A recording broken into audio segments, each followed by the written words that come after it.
billahi as-sami'il alim wa amma ba'd yan uwa assalamu alaikum muna muku sallama irin ta addinin musulunci da fata ana lafiya. Yan uwa na musulmi na fadin duniya muna muku fatan alkhairi da fatan kowa na cikin koshin lafiya. To insha Allah ta'ala al'ummar duniya dai ga nan na sake zuwa. Yau muna shekara ta 2025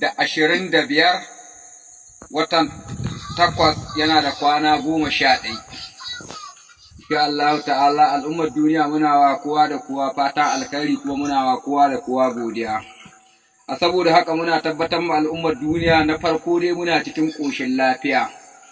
Da 'yan hassada da 'yan baƙin ciki masu ganin kamar ya za mu yi, to da marasa aikin yi da 'yan social media 'yan kuwa, to duk dai muna tabbatar muku cikin ƙoshin lafiya muke, ko ku yarda ko ma ga ku yarda. Bi iznillahi ta'ala abinda muka gaya muku gaskiya ne wannan insha Allah ta'ala.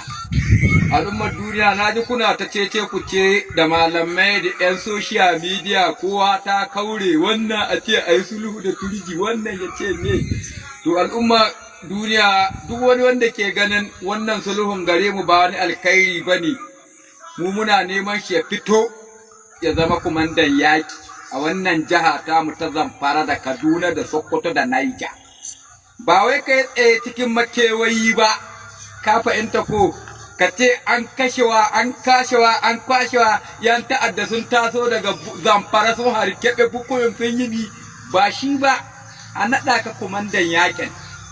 Lokacin da ka ji labarin 'yan ta'adda sun taso da kanka za ka zo ka tare su ba wani korafi, ka gane ko sai ka ga amfanin tarasu ko ka ga rashin amfanin tarasu, kuma nan ne za ka ga amfanin sulhun, ka fahimta ko.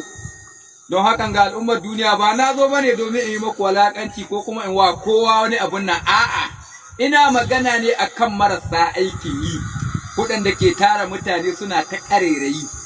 Yau ba su zaka yakin ba, gobe ba su zaka ba, jibi ba su zaka ba, suna nan ƙarya ɗaya suka so hana mu zauna lafiya a arewacin Najeriya.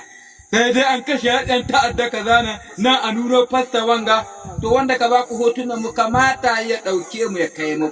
Kun fahimce mu ko ku 'yan social media, su dai jami'an tsaro ko ba kawa Allah ka san ana kashe su, kuma ko ba kawa Allah ka san suna aiki, ko ba kawa Allah ka san jami'an tsaro na aiki, kuma ko ba kawa Allah ka san ana kashe su.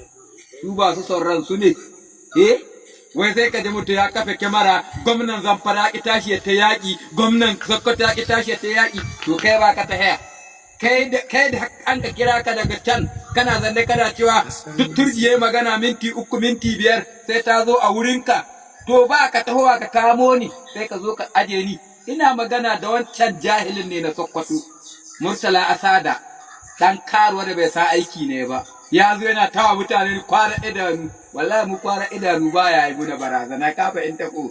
Abu guda kai muna ka ce mu ji tsoron Allah za mu ji shi biznillahi ta'ala, tunda mun san ko kaso ko ga kaso za mu mutu, kuma mun san za mu koma ga Allah insha Allah. Ka fahimta ko. Kai ne kake da wani guri a zo a kashe wani ashin hida ma ƙasa ka zauna ko, to wannan ba ta samuwa gari ka bi iznillahi ta'ala. Yanda kaka ganin kai ba ka tsoron kowa kana kwara idanu, to kai kana ganin akwai mai tsoron ka. Wallahi diri yayi ma dan akwaya, ka gane ko. Ni zai iya da kai wallahi dan akwaya, ka gane ko. Ba wani wanda barazana da za ka mai da labban baki, in kana iyawa a na ɗauka kumandan Isa da Sabon Birni da Goronyo, tunda ɗan Sokoto ne kai, a na ɗauka kumandan yakin. Ka baro gidanka ka zo nan mu yi ba ta kashe, ka fahimta ko. Sai ka gane amfanin sulhun da ake son a yi da su Bello Turji, ka fahimta ko. Muna nan cikin ƙoshin lafiya, ko a wani lokaci ka zo wallahi a shirye muke, kuma ba a kai da Bello ya ba, wane kuka yi za a yi maku uniform na yan banga mu taimaka shi, to har yanzu ba a yi maku ba.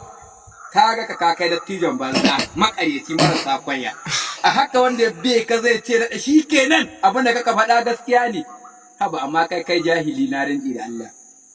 Abin da muke so kai ba ka iya kamo mu, kuma ba ka iya hana mu kamo mutane, ka fahimta ko, kuma ba ka iya hana mu kashe mutane. Domin an daidai masu hankali su bari mu zanna lahiya a sulhu, ka fahimta ko.